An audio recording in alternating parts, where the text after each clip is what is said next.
Hi everyone, it's Matthew and I'm back with another video on how to set up OBS software for PC recording. So, I will start out. In fact, we'll go to the settings first, because that's what you'll have to configure first. So your settings, you have your general page here. You select your language. You don't really need to set a profile name, but that's just personal preference. And some of these options actually, they're just personal preference, really. Encoding, Delta X264, use CBR, your quality balance at 8, and your max bitrate. Now, I haven't done one of these videos in a long while, and since then I've learned something quite important. You do not need. I thought when I first did one of these videos that you needed a really high bitrate, a 20,000 or 30,000 whatever. Well, the thing is you don't. You only need, if you was playing something like Minecraft, you'd only need like 7,500. Play something like Euro Truck or higher advanced, 9 to 10,000 or 10,000 or 11,000 at max. Because otherwise your files are going to be so big. And a really big file takes, as you know, a very long time to upload to YouTube, so it's kind of vice versa really.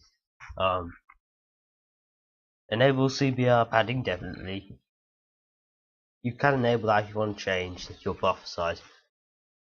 Your codec to AAC, your format to 48k Hz, your bitrate to 320 for stereo, for channel stereo audio. But you can play around with it if you think your audio is not right. As next, your broadcast settings. Now, to do recording, you would set this to file output only and set a file path. My file path is on my D drive and PC recording, and I save it as mp4 underscore file dot mp4. And do it any place where you have plenty of space to have your videos put in. This I think that just I don't think this one really matters, but I haven't really checked that out. Your video is fairly basic. Set your video card, that's my one. You set your custom resolution, and you set your resolution downscale, which is what you'll record at, and set that to fastest 30 FPS, or you could set it to 60 if you had the power to. Disable your aero, I think, whether or not. Yeah, it's definitely recommended successfully if you use monitor capture. So, your audio, say your speakers, your microphone, and you can set a delay for push to talk if you use that if you want to. A desktop boost and a microphone boost. See, I have the mic boost increased from desktop boost. That's because my microphone is rather quiet, always has been rather quiet, so I often need to do that. Next is your hotkeys. In the audio section, you can use push to talk if you want to. Sometimes I might use push to talk, but it often depends. So you would set push to talk key here and click that, and you can set these various keys here if you want to. I only set it for recording. I don't set it for streaming, as I don't see it's really worth it. And next is your advanced. Never use multi-threaded options. Priority class above normal. Set that to 700. Allow these to earn your video. You have a very good CPU. Set this to super fast or ultra fast, as it will help quite a lot with your frame rates. Set that to high. So you could set it to main, but for some reason whenever you set it to main, it seems to give you a very annoying message. It never seems to go away. And I don't think adjust any of these really. The quick sync encoder, I haven't got a clue what that is and don't even know how to use it. I think it's more for NVIDIA use, possibly. That's a pretty guess. And your mic noise gate, you definitely want this enabled, and I'd say put it between 5 or 10 in between each other. So that was at 30. If that's at 30 and that's at 40, so obviously 10 higher. I believe that means if you talk quieter, the closed threshold will keep it at that volume, but if you talk above that, this one will keep it at that steady rate, so it doesn't cut out at random times. I think that's how it works, possibly, but I don't fully understand it. And your next part will be your scenes and sources. Now you'll come with a scene at default, named a scene. It just won't come with anything. So I'm going to show you. As you can see, I have this scene here called Your Truck Sim 2. As you can see, when I go into it, it goes black because I don't have my monitor capture turned on. So if I turn that on, it turns on my monitor.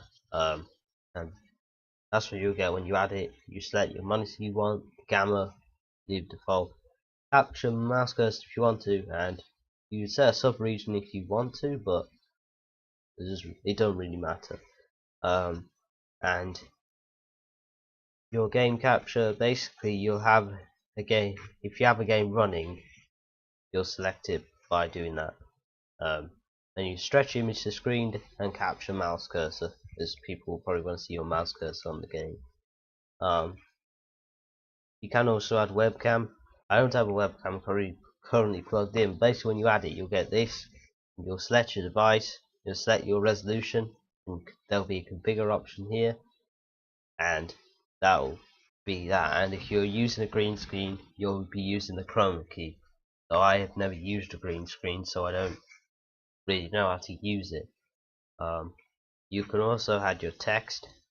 This is a welcome to the stream thing I used to use, and this is what you'll get. And you'll select the font, color, what size you can also set scroll speed. So set to 45. Does that, but I don't do that anymore because I don't like that feature very much. Background color you don't need to worry about, and you enter text down here. And I think you can play around with some of these settings if you want to make the text look better, but that's not really something that bothers me. So you also have your window capture. I can't remember what I used window capture for, but if you want to capture stuff like your Twitch chat or whatever, then you can do that. You also can set hotkeys for your different scenes if you want to, but I've never. I used to do that, but it really didn't bother me. It just came much of a pain. One cool thing is you can set for these two here. You can set them for individual levels of different scenes. So in this one I have it turned up more. In this one I have it turned down a bit. And you need to kind of play around with these levels, really. Especially when you use streams, you need to play around with the levels a lot. Generally, you want your game set at a higher volume than your mic, unless you have a very quiet mic, but it really does. It don't really matter if you know what your volume is. And your edit scene, that's to adjust the size of your what you're capturing. Whether you want to make it bigger or smaller. And finally, you have global sources. They can be useful, but they're never really used to me. Then you have your plugins. I've never really used them. But anyhow, so that's about it. If you have any real questions, make sure to put them down in the comments. I'll try and answer them the best I can. But for now, thanks very much for watching, and I'll see you next time.